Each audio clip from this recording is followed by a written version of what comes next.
Nine TV news కు స్వాగతం. నేటి వార్తలు. సభకు నమస్కారం. నా పేరు కొర్రపాటి శరత్ బాబు, నవేంద్ర మాలమాల రాష్ట్ర అధ్యక్షుడు. ఈరోజు నంద్యాల జిల్లా సూరజ్ గ్రాండ్ ఫంక్షన్ హాల్లో ఏర్పాటు చేసినటువంటి నవేంద్ర మాలమాల రాయలసీమ కార్యకర్తల సమావేశానికి ఇచ్చేసినట్టు మీ అందరికీ నాకు ధన్యవాదాలు. ఈ యొక్క కార్యక్రమంలో మాలల సంఘానికి సంబంధించి మాల ఉద్యోగుల సంఘం అధ్యక్షునిగా శ్రీ సంగటి భాస్కర్ రావు గారిని నియమించడం జరిగింది. ఆయన మరింత ఉత్సాహంతో ఎలా అయితే ఈ యొక్క సభ్యత్వాన్ని తీసుకున్నాడో అంతకు రెట్టింపులతో ఈ యొక్క మాలల సమస్యలపై పోరాటం చేస్తాడని మేము విశ్వసించి ఆయన మీద నమ్మకం ఉంచి గురుతర బాధ్యతను అప్పగించాము.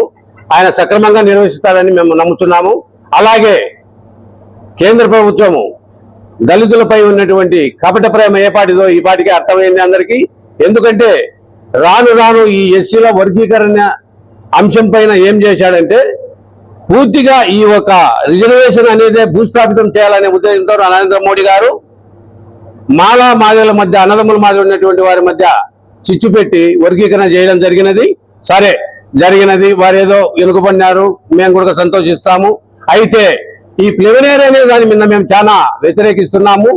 ఇటువంటి దురాలోచన మానుకొని అందరికి ఏ విధంగా ఫలాలు అందాలో ఆ విధంగా చేయాలని, ఈ ప్రిలిమినరీ అంశాన్ని దీన్ని భూస్థాపితం చేయాలని, ఇది భూస్థాపితం అయ్యేంత వరకు మాలల ప్రాణాలను అడ్డగించి పోరాడతామని చెప్పి ఈ సభాముఖంగా తెలియజేస్తున్నాము.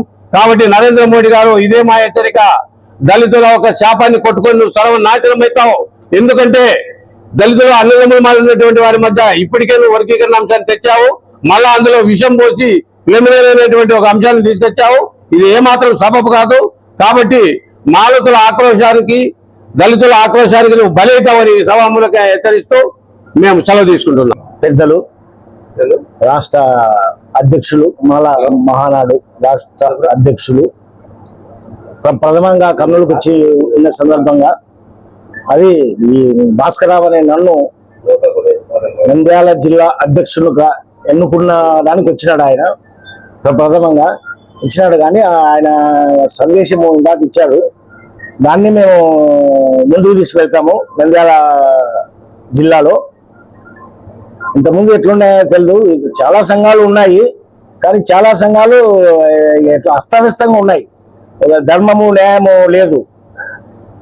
కులం తెగులు, నీళ్ళ పాసి తెగులు అన్నట్టు మన కులం వాడు మన కులమాన్ని హింసిస్తున్నాడు.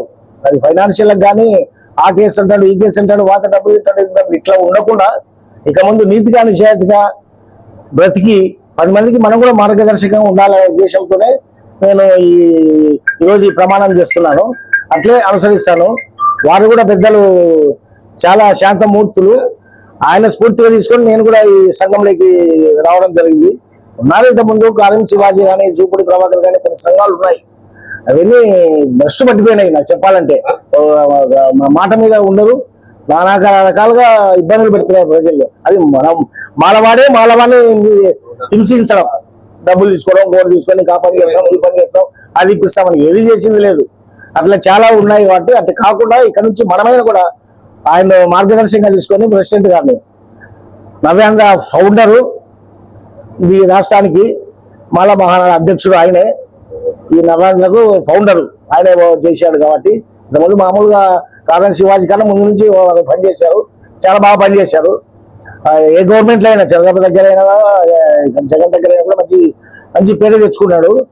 ఇంతవరకు ఎవరికి ఆశాజ్యోతి అవార్డు దళిత రత్న అవార్డు ఇంతవరకు ఎవరికి ఆయనకు ఒక్కరికి ఇచ్చినాడు. 2004లో అనుకుంటున్నాను, 2012 ఇచ్చినాడు. అలాంటి స్ఫూర్తిని నేను తీసుకొని మనం కూడా ఉన్నతమైన సేవ చేయాలని అనుకుని ఈ బాధ్యత తీసుకుంటున్నాను మనస్ఫూర్తిగా. అందుకో